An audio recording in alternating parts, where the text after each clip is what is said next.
Students, आज मैं लेकर के आया हूं एनालॉजी। और आप सबको एनालॉजी बहुत पसंद है, मुझे पता है, क्योंकि एनालॉजी एक ऐसा सब्जेक्ट है ही, खेल खेल में सीख सकते हैं इसको। लेकिन ये सबसे ज्यादा पूछा जाने वाला टॉपिक है जो कॉम्पिटेटिव एग्जाम्स में पूछा जाता है। अभी एसएससी सीजीएल का पेपर आने वाला है जो कि सितंबर या अक्टूबर में होगा। एसएससी एमटीएस का पेपर आने वाला है, यूपी पीसीएस का पेपर आने वाला है। तो उसमें सभी में ये बढ़ चढ़ करके ये टॉपिक पूछा जाता है और इसकी हमें बहुत अच्छे से तैयारी हमारी होनी चाहिए। ये जो क्वेश्चंस होते हैं ये बोनस पॉइंट वाले क्वेश्चन होते हैं, ये हमारे और इजाफा कर सकते हैं नंबर्स में। तो इसलिए हमें इन टॉपिक्स को भूलना नहीं चाहिए, इनको इग्नोर करके नहीं चलना चाहिए कि अगर आता है तो ठीक है, इसको बाद में पढ़ लेंगे, ऐसा नहीं। तो पहले इसको समझे। मैं कुछ क्वेश्चन लेकर के आया हूं और वो क्वेश्चन बहुत ही इंपॉर्टेंट है, वो किसी ना किसी कॉम्पिटेटिव एग्जाम्स में पूछे जाने वाले क्वेश्चन हैं। तो प्रीवियस ईयर के क्वेश्चन है ये। आइए शुरू करते हैं। एनालॉजी, सादृश्यता। निर्देश दिया गया है, पहले युग्म के पदों यानी एलिमेंट के बीच संबंध को ध्यान में रखते हुए दूसरे युग्म में लुप्त उसी संबंध वाले शब्द या अक्षर समूह संख्या बतानी है। और ये आपके 1, 2, 3 क्वेश्चंस यूके पीसीएस यानी उत्तराखंड पीसीएस 2012 में पूछे गए थे और उन्हीं के कुछ क्वेश्चंस मैं लेकर के आपके सामने आया हूं। तो सबसे पहला क्वेश्चन है, इसमें एक गुप्त कोड है या जैसे युग्म है, जैसे बात कर रहे हैं कि कैलेंडर से डेट संबंधित है। जिस प्रकार कैलेंडर से डेट संबंधित है उसी प्रकार डिक्शनरी से क्या संबंधित होगा। क्वेश्चन को समझ लीजिए। कैलेंडर से डेट संबंधित है, वैसे ही डिक्शनरी से यहां पर ऑप्शन में दिए गए कुछ वर्ड्स हैं जो संबंधित होंगे। अब बताइए वो कौन सा है। ऑप्शन में चेक करता हूं। नंबर ए, एक वर्ड्स दिया गया है। नंबर बी, डिक्शनरी बुक्स से संबंधित है। नंबर सी, डिक्शनरी लैंग्वेज से संबंधित है। या डिक्शनरी डी, वोकैबुलरी से संबंधित है। तो आप अगर समझें, कैलेंडर में डेट्स होती हैं, कैलेंडर में डेट्स होती हैं, तो इसलिए कैलेंडर डेट्स से इस प्रकार संबंधित है क्योंकि कैलेंडर में डेट दी जाती है। उसी तरीके से डिक्शनरी में क्या दिया जाता है, डिक्शनरी में वर्ड्स होते हैं, तो डिक्शनरी के लिए क्या संबंधित होगा, वर्ड संबंधित होगा। तो ऑप्शन आपका ए सही हो जाएगा। तो क्वेश्चन नंबर 2 में एक संबंध दिया गया है QSW TVXZ के बीच में और एक संबंध होगा DFHJ और इस ऑप्शन के बीच में जो हमें पहचानना है। तो हमारे लिए सबसे पहले जरूरी यह है कि हम इस ग्रुप का जो रिलेशन है वो फाइंड कर सकें। तो क्या रिलेशन है, पहले तो समझें कि पहले वाला जो ग्रुप दिया गया है उसके बीच में क्या संबंध है। तो अगर आप ABCD की तरफ ध्यान दें, जिसमें सबसे पहला लेटर दिख रहा है Q, और Q मेरा यहां पर आता है यानी R से पहले और P के बाद में, और Q के बाद में क्या दिख रहा है, S आ रहा है, जबकि Q के बाद तो R आता है, लेकिन R यहां पर नहीं दिया गया है। मींस R को हमने सर्किल कर लिया, R यहां पर नहीं दिया गया है, ठीक है। उसके बाद S आ रहा है, उसके बाद S आ रहा है, ठीक है, समझ में आया। अब कह रहे U, S के बाद आता है T, लेकिन T तो वहां दे नहीं रहे, T यहां है नहीं, मींस अब क्या है, U आ रहा है, तो आपका U आ गया, ठीक है। U के बाद आना चाहिए V, लेकिन V को इन्होंने कवर कर लिया है, और फिर आ गया W। तो ये कोडिंग है। पहले वाले में तो ये समझ में आ रहा है कि हर एक लेटर के बाद में एक एक लेटर को इन्होंने कवर कर दिया है, मींस कोडित कर दिया है। अच्छा ठीक है, सेकंड वाले में समझते हैं। सबसे पहला लेटर दे रहे हैं T। T को अगर देखें तो T के बाद में आना चाहिए U, तो U को तो इन्होंने कवर कर दिया है, और T के बाद में आया है V, ठीक है। V के बाद में आना चाहिए W, पर V के बाद में W नहीं है, V के बाद में क्या है, X है, X आया है, ठीक है। X के बाद आना चाहिए Y, Y को इन्होंने क्रॉस कर दिया, मींस यहां पर है नहीं, कोडेड कर दिया, और फिर आया Z। तो मुझे लगता है इस वाले ग्रुप की कोडिंग आप समझ गए होंगे। सेम DFHJ में समझते हैं कि DFHJ में क्या कोडिंग दी गई है। D लेटर हमारा C के बाद में है, तो C के बाद में लेटर आ गया D, और D के बाद आना चाहिए E, पर E तो आया नहीं, E आया नहीं तो उसको क्रॉस कर लिया। अब आया F, ठीक है, तो F आया तो F को इस बार ऐसे सर्किल कर दिया। अब F के बाद आना चाहिए H और H तो आ नहीं रहा, सॉरी F के बाद आना चाहिए G और G तो आ नहीं रहा है। अब क्या आ रहा है, H आ रहा है, तो H को सर्किल कर लिया और H के बाद में आना चाहिए I और I आया नहीं, J आया। तो मुझे लगता है इस ग्रुप की कोडिंग आप समझ गए होंगे। अब ये ऐसा ही कोई ऑप्शन हमें तलाश करना है जो इन ऑप्शंस में दिया गया है और देखते हैं वो क्या बनेगा। सबसे पहले देखते हैं GKIM। अगर हम G के बाद देखें तो G के बाद आता है H और H के बाद आना चाहिए आपका I। तो क्या यहाँ I आ रहा है, नहीं आ रहा है, मींस आपका ऑप्शन ये रॉन्ग हो जाएगा। बी वाले ऑप्शन में देखते हैं, G के बाद में आना चाहिए H, H आया, ठीक है, और उसके बाद आना चाहिए कोडिंग के अकॉर्डिंगली H को कोडेड कर दिया, I आना चाहिए, ये ठीक है, अभी तक सही जा रहा है। I के बाद आना चाहिए J, J इन्होंने छुपा लेना चाहिए और आना चाहिए K, तो अभी तक कोडिंग सही है। और K के बाद में आता है L और L को तो कोडिंग में चला जाएगा और आ जाएगा आपका M, तो ये आपका GIKM इस तरीके से कोडिंग में सही, तो ऑप्शन बी मेरा सही हो जाएगा। ठीक है, अब आइए चलते हैं क्वेश्चन नंबर 3 की तरफ। 3 क्वेश्चन नंबर में एक नंबर दिया गया है जिसमें 9:162 is proportional to 8 is proportional to question mark. हमारे ऑप्शन दिए गए हैं,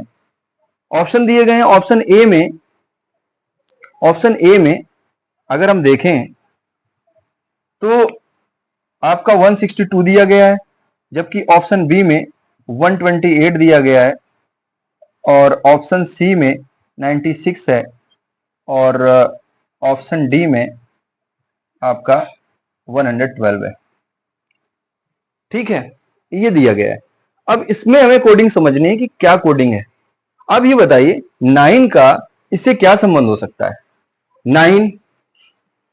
9 से इसका क्या संबंध है, 162 आ रहा है, तो 8 का इन दिए गए नंबरों से किससे संबंध होगा ये बताना है। तो अगर हम देखें तो 9 का डिवाइड अगर 162 में दें, 9 का डिवाइड 162 में दें तो 18 टाइम जाता है। कितने टाइम जाता है, 18 टाइम्स। आप समझ पा रहे हैं, क्लियर हो रही बात। और 9 से फिर डिवाइड दें 18 में तो कितने टाइम में जाता है, 2 टाइम्स में जाता है, मींस 9 2 18 होता है, आप ऐसे समझ लीजिए।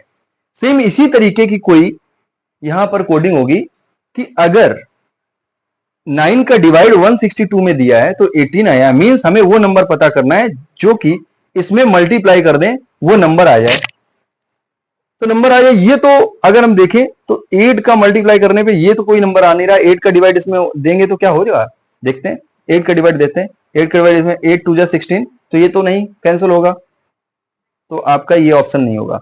8 का डिवाइड देते हैं 128 में, तो 8 1 जा 8, कितना आया 4, 48 6 जा 48, 16 आ गया। ठीक है, अब अगर 16 आ गया डिवाइड तो हो गया, लेकिन क्या 8 2 जा 16 हो रहा है, बिल्कुल हो रहा है, तो आपका ऑप्शन बी सही हो जाएगा। एक बार और आगे चेक कर लेते हैं, 8 का डिवाइड 96 में देते हैं तो क्या आता है, 12 8 जा 96 होता है। क्या 8 का डिवाइड 12 में जा रहा है, तो ऑप्शन सी हमारा रॉन्ग हो जाएगा, ऑप्शन सी नहीं होगा। फिर 8 का डिवाइड 112 में देते हैं तो 14 8 जा 112 होता है। क्या 8 2 जा 14 होता है, नहीं होता है। तो इस तरीके से हमारे ऑप्शन ए सी और डी गलत हो जाएंगे और बी ऑप्शन हमारा सही हो जाएगा, तो आपका आंसर हो जाएगा 128। ठीक है स्टूडेंट्स, सो आइए चलते हैं क्वेश्चन नंबर 4 की तरफ। जिस प्रकार TSR FED से संबंधित है उसी प्रकार WVU किससे संबंधित होगा। इस क्वेश्चन को सॉल्व करने के लिए पहले हम लोग बोर्ड पर ABCD राइट कर लेते हैं। A B C D E F G H I J K L M N O P Q R S T U V W X Y Z। अब आइए चलते हैं क्वेश्चन नंबर 4 की तरफ और उसकी कोडिंग समझते हैं कि पहले वाले की कोडिंग दूसरे वाले की कोडिंग से कैसे संबंधित रखती है। लिखा है TSR। अगर इन अक्षरों को, लेटर्स को देखें तो क्या नजर आता है?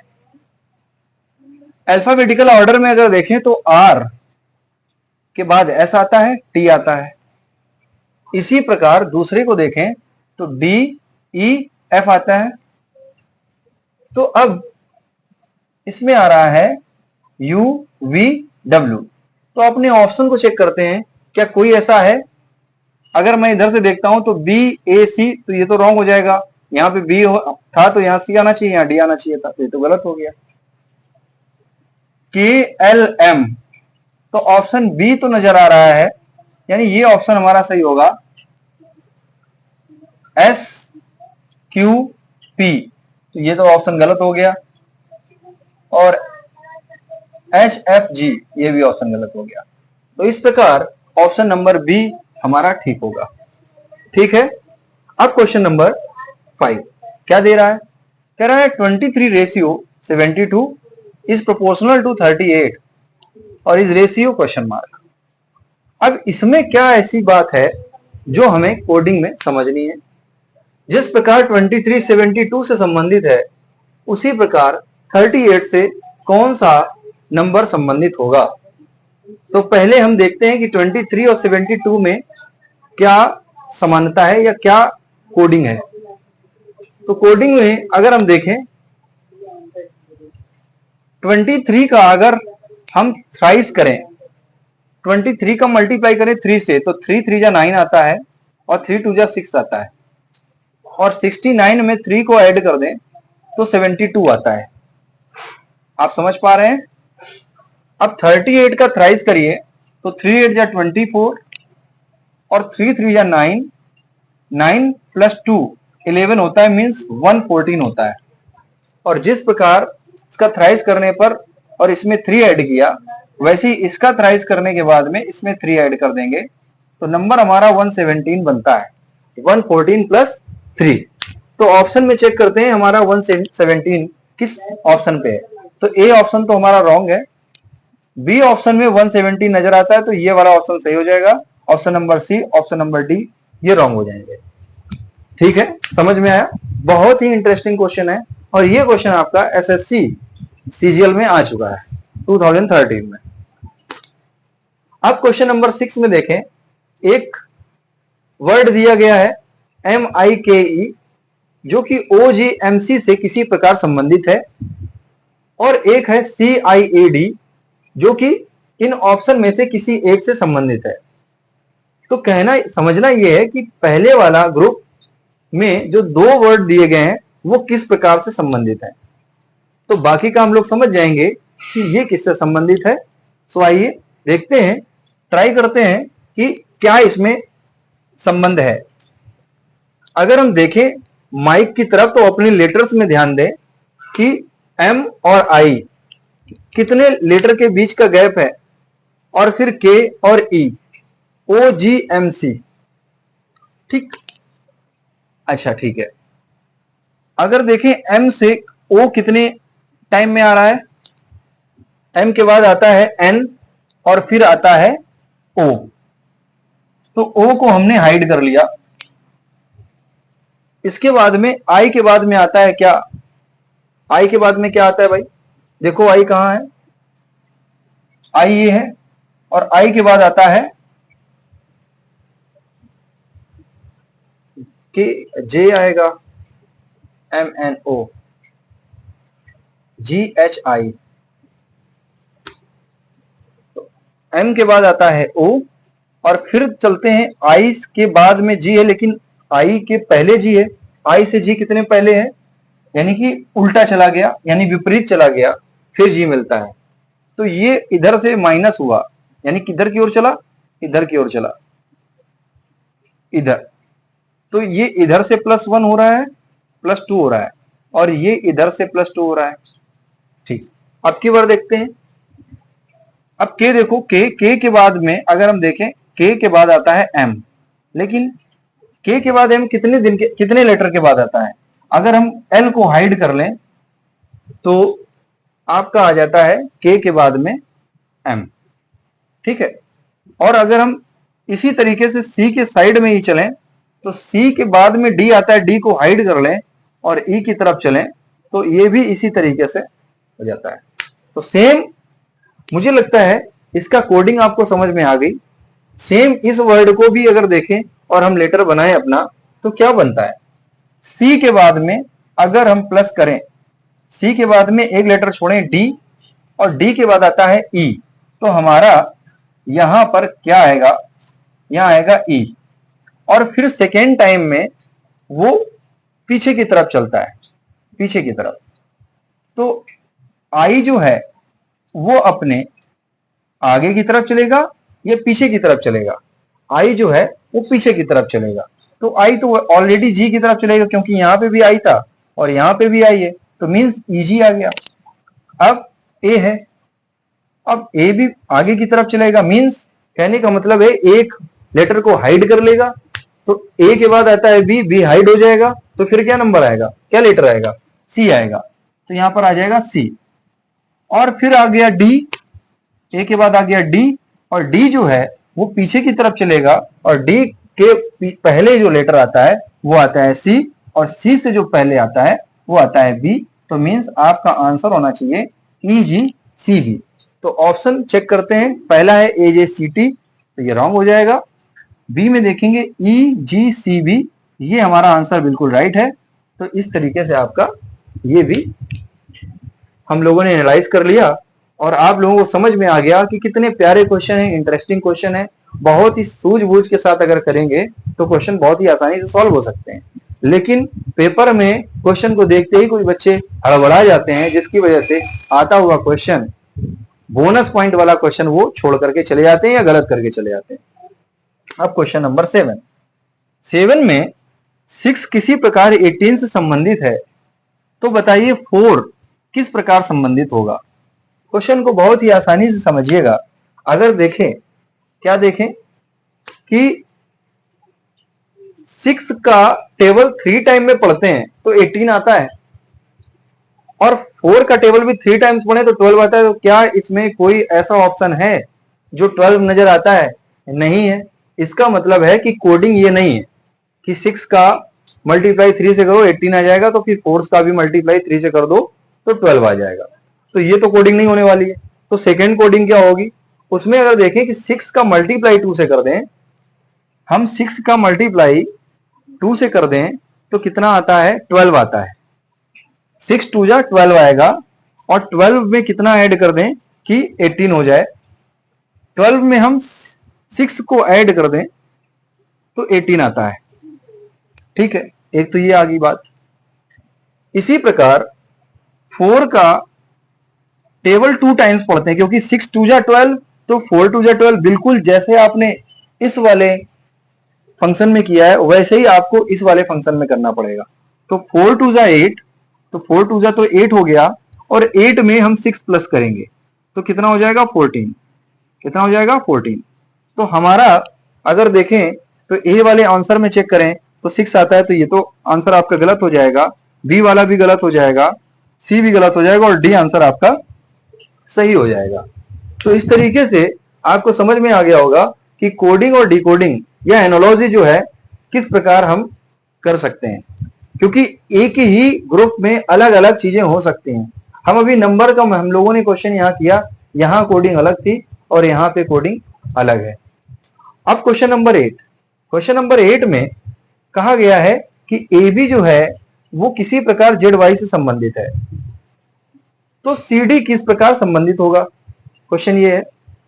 अब पहले तो हमें ये समझना चाहिए कि ए बी और जेड वाई में कैसे संबंध बनता है। तो आइए हम लोग पहले चलते हैं अपने एबीसीडी की तरफ और एबीसीडी में समझते हैं कि ए बी और जेड वाई में क्या संबंध है। अगर हम ए और बी में देखें तो ए तो अल्फाबेट का पहला लेटर है, यानी पहले नंबर पर आता है, जबकि बी जो है वो सेकेंड नंबर पर आता है। और अगर हम जेड वाई देखें तो जेड वाई जो है वो जेड 26 नंबर पर आता है और वाई 25 नंबर पर आता है। मींस ये ऐसे चल रहा है 1 2 2 1, ये इसका है, यानी कि पहले वाला ग्रुप आगे की तरफ चल रहा है, दूसरे वाला ग्रुप पीछे की तरफ चल रहा है। अब देखो सी के बाद में डी आता है, सी के बाद में डी आता है, मतलब सी है तीसरे नंबर पर और डी है फोर्थ नंबर पर। तो इसी प्रकार हम लोग पीछे से बढ़ेंगे तो आएगा एक्स। तो पहले क्योंकि इधर जेड वाई था तो यहां पर सबसे पहले क्या आएगा एक्स। एक्स है 24 नंबर पर और ये है 23 नंबर पर। तो हमारा जो ग्रुप बनता है वो बनता है एक्स डब्ल्यू, और एक्स डब्ल्यू आपका क्वेश्चन मार्क की जगह आ जाएगा। तो ये हमारी कहानी कंप्लीट हो जाएगी।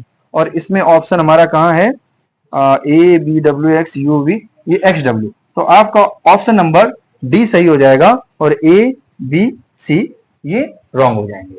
तो आपने समझा एनालॉजी यानी सादृश्यता। आशा करता हूं आपको ये चैप्टर बहुत अच्छे से समझ में आया होगा। इसके और भी वीडियो मैं बनाऊंगा, लेकिन क्योंकि आजकल के नवयुवक ज्यादा से ज्यादा वीडियो देखना तो चाहते हैं पर समय बहुत कम देना चाहते हैं, इसलिए कम समय में ज्यादा चीजें डाल देना मुझे लग रहा है ज्यादा जरूरी है। ताकि फिलहाल आगे पेश करते हैं ब्लड रिलेशन यानी रक्त संबंध। रक्त संबंध को के लिए भी आपके कॉम्पिटिटिव एग्जाम्स में बहुत सारे क्वेश्चन आते हैं। इनको भी मेरे साथ में जुड़ करके ट्राई करिए और आप लोग आशा करिए कि आपको अच्छे से समझ में आएगा। तो शुरू करते हैं वीडियो। सबसे पहला क्वेश्चन है ब्लड रिलेशन का, जिसमें कह रहा है क्वेश्चन, ए बी की पत्नी है जबकि डी ए का भाई है। पी तथा क्यू ई के बच्चे हैं जो कि डी की पत्नी है। बी क्यू से किस प्रकार संबंधित है? आपके ऑप्शन है पिता, बी दादी माँ, सी अंकल, डी ससुर और ई कजन। इस प्रकार के क्वेश्चंस को करने के लिए आप फिगर जरूर बनाइए।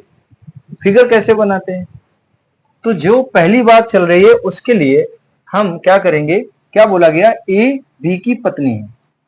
तो एक तरफ एक साइड ए राइट कर लिया, दूसरी साइड में बी राइट कर लिया। ए और बी के बीच में जो संबंध है वो पति और पत्नी का संबंध है, ठीक है। तो ए जो है वो बी की पत्नी है, तो बी क्या हुआ, बी तो पुरुष हुआ, बी पुरुष है, जबकि ए महिला है।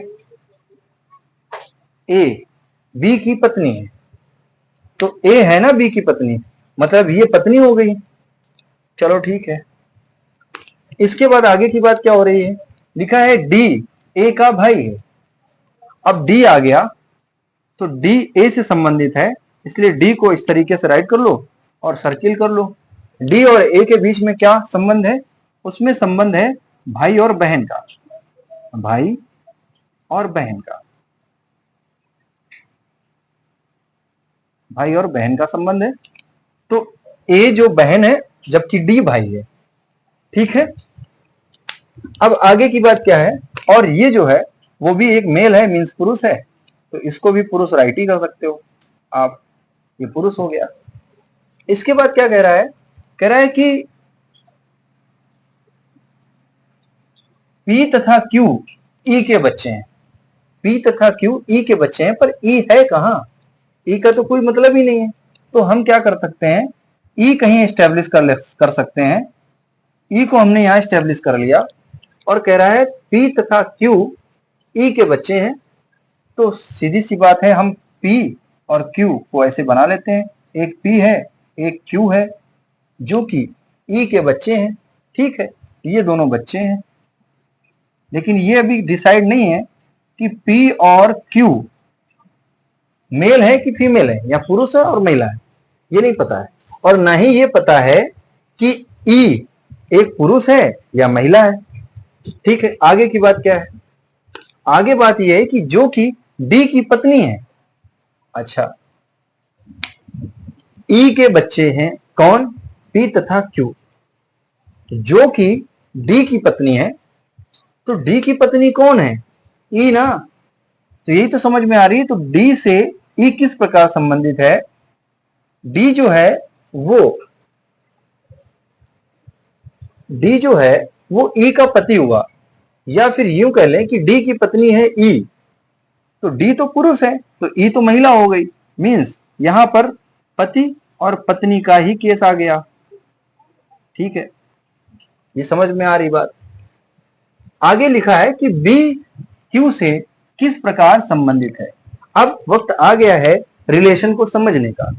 फिगर हमने ड्रॉ कर लिया है, अब फिगर से समझते हैं कि किसका संबंध, मतलब बी का संबंध, किसका, बी का संबंध क्यू से किस प्रकार है। क्यू कहां है, क्यू ये है, और क्यू किसका बच्चा है, ई का। ई किसकी पत्नी है, डी की। डी भाई किसका है, ए का। और बी कौन है, बी जो है वो ए का पति है। ठीक, और संबंध किसका पूछा जा रहा है, क्यू से। किसका, बी से। तो बी से क्यू किस प्रकार संबंधित है। एक बात बताओ, जो बी की पत्नी ए है और ए का भाई जो डी है, और डी की पत्नी ई हुई, तो वो महिला मींस ए का ये जो भाई हुआ वो ए की ई से संबंध क्या हुआ, वो तो भाभी हो गई। ये तो भाभी हो गई, ए की भाभी हो गई, है ना। कितना इंटरेस्टिंग चीज है, भाभी, है ना, भैया। तो ए हो गई, ए हो गई क्या, ए से ई का संबंध ये होगा, ई जो है वो ए की भाभी है। तो अगर ए की भाभी है तो ये जो ई के बच्चे हैं वो ए के क्या लगे, महिला के क्या लगे, वो महिला की के भतीजे या भतीजी हुई, भतीजा या भतीजी हुई। या इसलिए क्योंकि पी और क्यू का ये पता नहीं है कि वो महिला है या पुरुष है, मेल है कि फीमेल है, तो यहाँ भतीजा या भतीजी करना पड़ेगा। तो अगर ए का संबंध पी और क्यू से भतीजे और भतीजी का है, तो फिर बी का संबंध क्या होगा क्यू से। इसका मतलब ये है कि जो बी है वो क्यू से, तो बी जो है वो तो फूफा हुआ, किसका, क्यू का। तो क्यू का बी फूफा होगा, और जो बी है, बी क्यू का भतीजा या भतीजी हुई। अब क्वेश्चन की तरफ चलते हैं। क्वेश्चन में कहा क्या कि क्यू से किस प्रकार संबंधित है बी। तो क्यू से बी किस प्रकार संबंधित है, तो बी तो फूफा हुआ और क्यू भतीजी हुई। तो ऑप्शन चेक कर लेते हैं, ऑप्शन हमारा क्या है। तो अभी पता चल जाएगा, ए पिता तो नहीं हो सकता, दादी माँ भी नहीं हो सकता, सी अंकल भी नहीं हो सकता, अंकल सॉरी अंकल बोले ना, अंकल, तो अंकल हो सकता है। तो सी ऑप्शन हमारा सही हो जाएगा, यानी वो जो बी है वो क्यू का क्या हो जाएगा, अंकल हो जाएगा। डी ससुर गलत है, ई कजन भी गलत होगा। ठीक है, आगे चलते हैं ब्लड रिलेशन में। अब क्या कह रहा है, क्वेश्चन नंबर 2 में लिखा हुआ है एस वी का इकलौता पुत्र है। एस वी का इकलौता पुत्र है, वी आर से विवाहित है, एम आर की पुत्री है, आर ए की दादी है, एस निश्चित रूप से ए से किस प्रकार संबंधित है। आपके ऑप्शन है, ए अंकल, बी ज्ञात नहीं कर सकते, सी पिता, या डी भाई और ई बहन है। जैसा कि हम लोगों ने पहले एक फिगर ड्रॉ करके रिलेशन की गहराइयों को समझा है, वैसे ही इस क्वेश्चन की गहराई को समझते हुए रिलेशन की गहराई को समझेंगे और उस गहराई में जाकर के डुबकी मार करके अपने आंसर को बाहर निकाल लेंगे। तो चलिए चलते हैं। सबसे पहले बात ये कही गई, एस वी का इकलौता पुत्र है, तो ठीक है, एक फिगर ड्रॉ करते हैं। तो एस जो है, एस को सर्किल करते हैं, वी को सर्किल करते हैं। एस वी का इकलौता पुत्र है, तो किसका इकलौता पुत्र है, वी का। वी जो है वो एस का पिता हुआ, यानी पिता पुत्र का संबंध है, पुत्र व पिता का संबंध है एस और वी में। ठीक है, तो एस पुत्र है, वी का, जबकि एस जो है वो इकलौता पुत्र है वी का। आगे वी आर से विवाहित है, ठीक है, वी आर से विवाहित है, आर को हम कहीं यहां बना लेते हैं और आर वी से विवाहित है। अच्छा, क्या एक बात बताइए, वी किसका पिता है?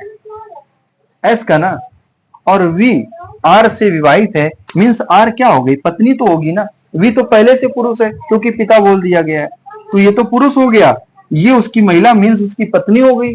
आर तो ये तो पत्नी है, तो पत्नी मतलब ये हो गई महिला। अरे यार पनौती लिखा जा रहा है, पत्नी लिखना, ठीक है, चलो कोई बात नहीं। आर क्या है? पत्नी, किसकी? वी की। और आर एक महिला भी है, ये शायद ये राइट करते हुए चलो ताकि चीजें समझ में आती जाएंगी। इसके बाद क्या है? एम आर की पुत्री है, एम आर की पुत्री है, तो एम को कहीं यही साइड राइट कर लो और यहां पर आप लिख सकते हो एम आर की पुत्री है, ये पुत्री हो गई, ठीक है, बहुत अच्छी बात है। अब क्या लिखा है? आर ए की दादी है, जो आर है वो ए की दादी है, और ए क्या यहां कहीं है? नहीं है, तो ए को हम कहीं यहां पर स्टेब्लिश करते हैं। कहां स्टेब्लिश करते हैं? हम स्टेब्लिश कर लेते हैं यहां कहीं स्टेब्लिश कर लेते हैं, ये ए है और जो आर है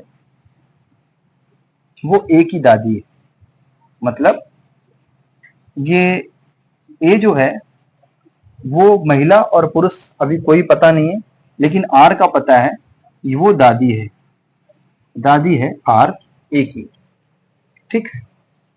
एस निश्चित रूप से ए से किस प्रकार संबंधित होगा?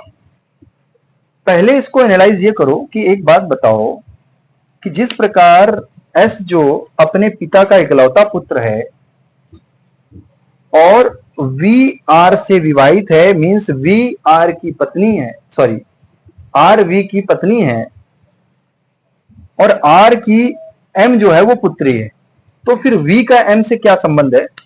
तो वी की भी तो पुत्री होगी, एम पुत्री होगी कि नहीं होगी? होगी।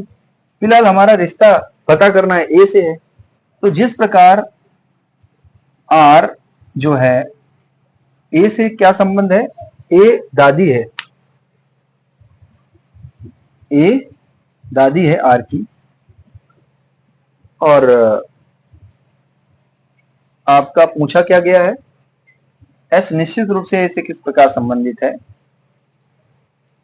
तो ये पुत्री हो गई और ये उसका लड़का हो गया, और इसका मतलब यही है कि एस से ए का संबंध एक तो ये हो सकता है क्योंकि वो दादी है, तो दादी है, इसका मतलब यही है कि अगर एम का वो पुत्र होता तो वो दादी नहीं बोलता, वो नानी बोलता, या चाहे वो महिला होती या पुरुष होता, तो वो एम जो है वो अपनी आर को नानी बोलता, लेकिन बच्चा दादी बोल रहा है, दादी है, तो इसका मतलब है उसके इकलौते पुत्र का वो बेटा होगा या बेटी होगी, मींस एस का ए से संबंध ये हो गया। पूछा ये है ए से किस प्रकार संबंधित है, तो पिता और पुत्र का संबंध है, तो जो ए है वो एस का बेटा हुआ, बेटा या बेटी हुई, और जो एस है वो ए का पिता हुआ। दोनों प्रकार से आप इसको एनालाइज करिए, लेकिन अब पूछा क्या गया है क्वेश्चन में, देखते हैं। एस का संबंध पूछा गया है ए से, तो ए से एस का संबंध बेटा पिता का हुआ, तो ए तो हमारा रॉन्ग हो जाएगा। बी क्योंकि लिखा है ज्ञात नहीं कर सकते, आंसर हम लोगों ने ज्ञात कर लिया, तो ये तो हो ही नहीं सकता है। सी ऑप्शन देखेंगे पिता, तो पिता दिया है तो ये आंसर हमारा राइट हो जाएगा, पिता। डी गलत हो जाएगा, ई गलत हो जाएगा, और आपका आंसर होगा एस, सॉरी सी। अब एक नया क्वेश्चन आपके सामने लेकर के आया हूं। एक ही क्वेश्चन में कई सारे क्वेश्चन हैं, बड़ा धमाल होने वाला है, कहीं मत जाइएगा, है ना, और मेरे साथ बने रहिए। तो आइए पहले क्वेश्चन को रीड करते हैं इत्मीनान से, बहुत ही गहराइयों के साथ में, क्योंकि जब तक आप क्वेश्चन की गहराइयों में नहीं जाएंगे तो आप आंसर उसकी गहराइयों से जाकर के निकाल नहीं पाएंगे।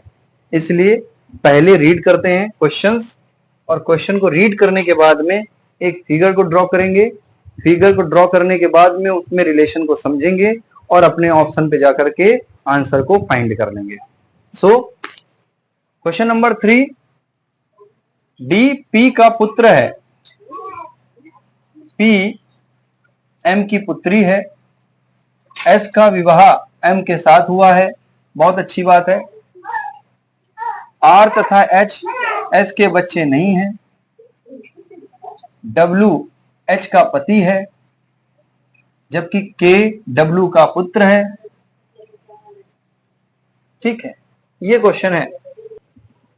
तो पहले हम लोग क्या करेंगे, फिगर को ड्रॉ करेंगे, एक साइड में डी राइट करेंगे, सर्किल कर लेंगे, पी को राइट कर लेते हैं, सर्किल कर लेते हैं। तो डी पी का पुत्र है, तो डी पी का पुत्र है, तो इसका मतलब ये हुआ कि पी का अभी फाइंड ये नहीं हुआ है कि वो महिला है या पुरुष है। तो अभी ये क्लियर पता है कि डी जो है वो पी का पुत्र है, लेकिन पी क्या है, अब आगे पढ़ते हैं। क्वेश्चन लिखा है पी एम की पुत्री है, एम की जो पी है वो पुत्री है, मींस पी एक महिला हो गई, पी एक महिला हो गई, मतलब पुत्र और मां का संबंध है डी और पी में, और एम जो है वो एम की पुत्री है, एम की पुत्री है, और एम का अभी संबंध ये नहीं मालूम हुआ, ये तो पुत्री हो गई पी, एम क्या है, पिता है या मां है, ये क्लियर नहीं हो पा रहा है। इसके बाद आगे पढ़ते हैं। एस का विवाह एम के साथ हुआ है। देखो क्वेश्चन ने फिर एक टर्न दे दिया, एस का विवाह एम के साथ हुआ है, पर ये नहीं बताया एस और एम हैं कौन, महिला है या पुरुष है। तो एस का विवाह एम के साथ हुआ है, ठीक है भैया विवाह करा दो, तो मैंने करा दिया विवाह एस और एम के साथ में। ये तो क्लियर है कि पति पत्नी का संबंध होगा, लेकिन कौन पत्नी कौन पति ये अभी नहीं फाइंड है। ठीक है, अभी आगे क्या है, लिखा है आर तथा एच एस के बच्चे नहीं हैं। तो ठीक है, किसके बच्चे हैं, आर और एच ये लावारिस हैं, अभी अभी एस के तो बच्चे नहीं है, तो ठीक है कोई बात नहीं। डब्लू एच का पति है, अब लो भैया डब्लू भी आ गया, डब्लू बबलू,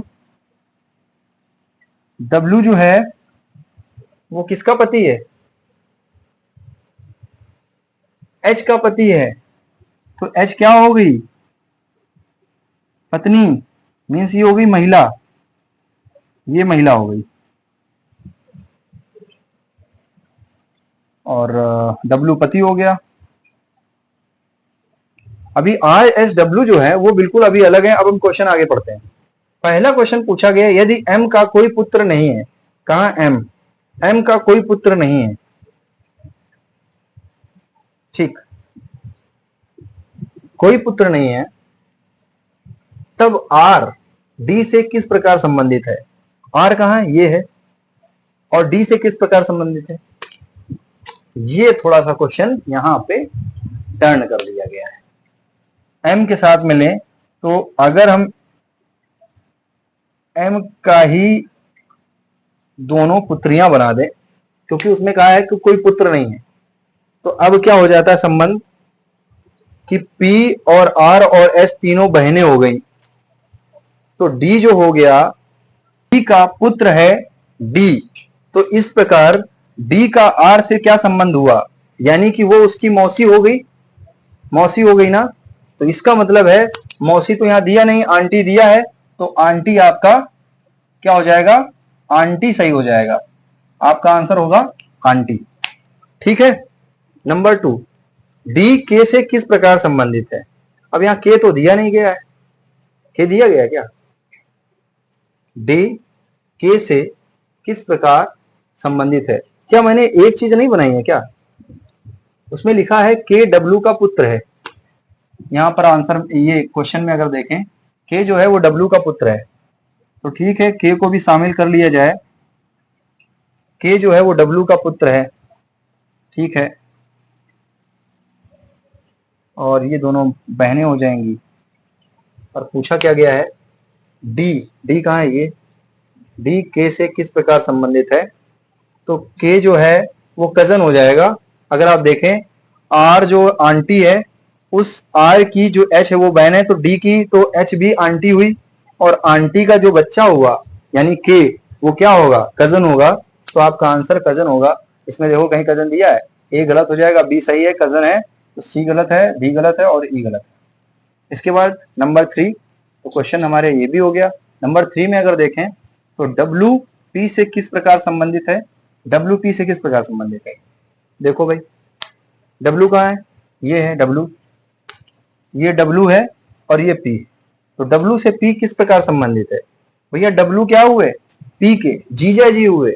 क्या हुए, जीजा जी, जीजा जी, जिनके आगे जी और जिनके पीछे जी, हमारे, हमारे नहीं, किसके, पी के, पी के हो गए जीजा। कौन, डब्ल्यू। तो पूछा क्या गया है, क्वेश्चन क्या पूछा गया, डब्ल्यू जो है वो पी से किस प्रकार संबंधित है, वो पी से डब्ल्यू का संबंध बेटा जीजा हुआ। तो आपका ऑप्शन ए सही है, अंकल गलत है, सी पिता गलत है, ससुर गलत है, दादा भी गलत है। तो आपका आंसर हो जाएगा ए। और बस आज का वीडियो का अंत यहीं पे होता है।